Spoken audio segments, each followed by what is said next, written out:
حضرت مالک بن دینار فرماتے میں نے 60 حج کیے.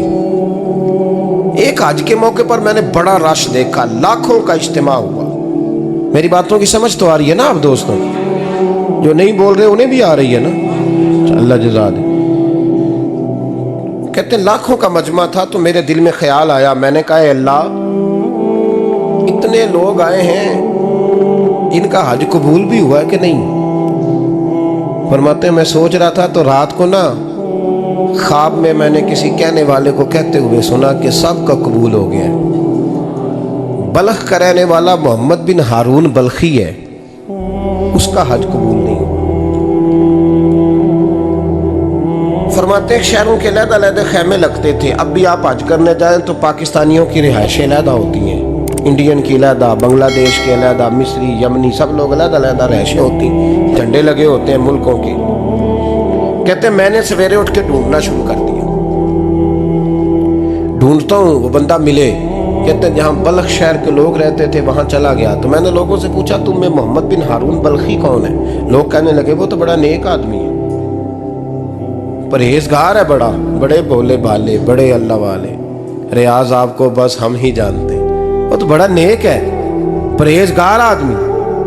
میں نے کہا اچھا کہاں ہے؟ انہوں نے کہا پہاڑ کے پیچھے اس نے خیمہ لگایا ہوا ہے، ساری رات عبادت کرتا ہے، سارا دن روزہ رکھتا ہے، قائم اللیل ہے، صائم الدہر ہے. کیا بات؟ فرماتے ہیں میں ان لوگوں کی بات سن کے حیران ہو گیا کہ مجھے کیا بتایا گیا، یہ کیا کہہ رہے ہیں. فرماتے ہیں میں پہاڑ کے پیچھے گیا. حضرت مالک بن دینار علیہ رحمہ فرماتے ہیں جب میں وہاں پہنچا تو میں نے اس شخص کو مصلی پہ بیٹھے دیکھا. کثرت عبادت کے آثار اس کے وجود پر نظر آ رہے تھے. سیدھا بازو اس کا کٹا ہوا تھا. فرماتے 2 رکعتیں مکمل کر کے نا میں نے اسے السلام علیکم کہا تو مجھے کہنے لگا وعلیکم السلام، آپ مالک بن دینار ہیں؟ میں نے کہا بڑی اس کی فراست ہے. فرماتے پھر اس نے ٹھنڈی سانس لی، کہنے لگا آپ کو خواب آئی ہوگی کہ میرا حج قبول نہیں ہوا. فرماتے ہیں مجھ پر اور بجلی گری کہ کیا کہہ رہا. فرماتے میں نے کہا یار لوگ بھی تیری تعریف کر رہے ہیں اور تیری بصیرت بھی بڑی ہے، تو یہ ماجرا کیا ہے؟ کہنے لگا آپ نہ پوچھیں. یہ کہہ کے اس نے رونا شروع کیا، دیر تک روتا رہا. میں نے کہا نہیں یار تو بتا. کہنے لگا نہیں آپ نہ پوچھیں، آپ ناراض ہوں گے. میں نے کہا میں نہیں ہوتا، تو بولنا.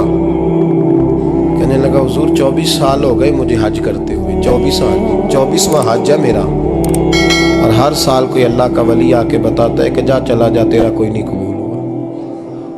بے پروائی ویک سجن دی جتھے کسے دی پیش نہ جاوے، انہیں تاجا والے در در رولے تے منگتیاں تخت بٹھاوے. آزم کسے نو کارا ملدا ہی کوئی کعبے و خالی آوے. کہتے ہیں اس نے مجھے کہا حضور 24واں حج ہے، ہر سال کوئی بتاتا ہے. میں نے کہا تیری غلطی. کہنے لگا میں اپنی ماں کا نافرمان. میں نے کہا واقعہ کیا ہوا؟ کہنے لگا حضرت اللہ نے مجھے دولت دی، مال دیا، زمینیں دی تو میں عیاش ہو گیا. امام مالک بن دینار رحمۃ اللہ علیہ فرماتے ہیں مجھ سے کہنے لگا پیسے آئے تو میں عیاش ہو گیا. رمضان کا مہینہ تھا، عصر کے بعد میری اماں افطاری کی تیاری کر رہی تھی. میں گیا، میں نے کہا شراب پی ہوئی، اماں روٹی دے. تو اماں کہنے لگی شرم کر، روزہ رکھا نہیں تو جنہوں نے رکھا ہے ان کا تو خیال کر. کہتے اماں کی بات کا مجھے غصہ لگا. میں کہا کرتا ہوں بد نصیب ہے وہ بیٹا جس کا باپ اس سے بات کرتے ہوئے ڈرتا ہے کہ پتہ نہیں کہاں سے بولے گا. بد نصیب نہیں وہ بیٹا جس کی ماں اس سے بات کرتے ہوئے سہم جاتی ہے کہ پتہ نہیں کون سی بولی بولے گا. بد نصیب نہیں کہ ماں باپ بھی جس سے کھول کے بات نہ کر سکے. حضرت مالک بن دینار سے کہنے لگا اماں نے جب کہا نا شرم کر تو مجھے غصہ آیا. میں نے ماں کو تھپڑ مارا اور میری ماں جلتے ہوئے تندور میں گری. لوگوں نے مجھے پکڑ کے اندر بند کر دیا کمرے میں. ساری رات میں شور سنتا رہا پر نشے میں دھوت رہا. سویرے آنکھ کھلی تو میری بیوی بیگ باندھ رہی تھی. میں نے کہا کہاں جا رہی ہو؟ کہنے لگی جو ماں کا نہیں بنا میرا کیسے بنے گا. میں نے کہا میری اماں کا وہ تو لوگوں نے رات کو ہی دفن کر دی جنازہ پڑھ کے. تڑپ کے کہنے لگا مجھے کیوں نہیں بتایا؟ تو کہتے ہیں لوگ کہنے لگے تیری مرتی ہوئی ماں کہہ گئی تھی اسے میرا منہ نہ دیکھنے دینا. میرے جنازے کے قریب نہ آئے۔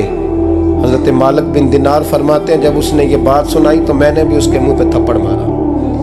میں نے کہا تو اسی قابل ہے۔ کہتے ہیں وہ رونے لگا، حضور دعا کرے اللہ مجھ سے راضی ہو جائے۔ کہنے لگا جب ماں کی انتقال کی خبر ملی تو میں نے کلاڑی لے کے وہ ہاتھ کاٹ دیا جس سے ماں کو مارا تھا۔ میں نے ساری جائیدادیں خیرات کر دیں۔ 24 سال ہو گئے، 24 سال ساری رات نماز پڑھتا ہوں، روزہ رکھتا ہوں، حج کرتا ہوں، پر ہر سال کوئی آ کے کہتا ہے جا دوڑ جا تیرا کوئی نہیں قبول ہوا۔ حضور دعا کرے مالک راضی ہو جائے۔ فرماتے میں تھپڑ مار کے آ گیا، میں نے کہا تجھ سے راضی ہو جائے اتنے ظالم سے؟ امام مالک فرماتے ہیں رات کو آ کے سویا تو مجھے خواب میں رسول پاک کا دیدار ہوا۔ تو نبی پاک علیہ السلام نے فرمایا مالک تو اسے مایوس کیوں کر آیا ہے؟ اللہ تو بڑا مہربان ہے۔ کہا حضور ماں کے نافرمان کو معافی کیسے ملے گی؟ تو امام مالک فرمانے لگے نبی کریم نے فرمایا جا اسے جا کے بتا دے تجھے قیامت میں تیری ماں کی وجہ سے بخش دیا جائے گا۔ کہا حضور اماں کی وجہ سے کس طرح؟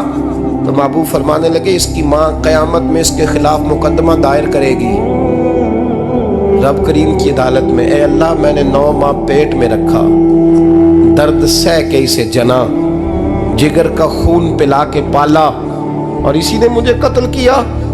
رب کریم اس کی ماں کا مقدمہ سن کے کہے گا اٹھاؤ اس کو دوزخ میں پھینکو، اس نے ماں جلائی تھی اسے بھی جلاؤ۔ محبوب فرمانے لگے جب پکڑ کر کے مالک اس کو محمد بن ہارون کو لوگ لے جائیں گے نا جہنم کی طرف، ابھی فرشتے گھسیٹیں گے ہی تو پلٹ کے پھر اماں کی طرف دیکھے گا اور دوسری دفعہ پھر گھسیٹیں گے تو پلٹ کے دیکھے گا اور تیسری دفعہ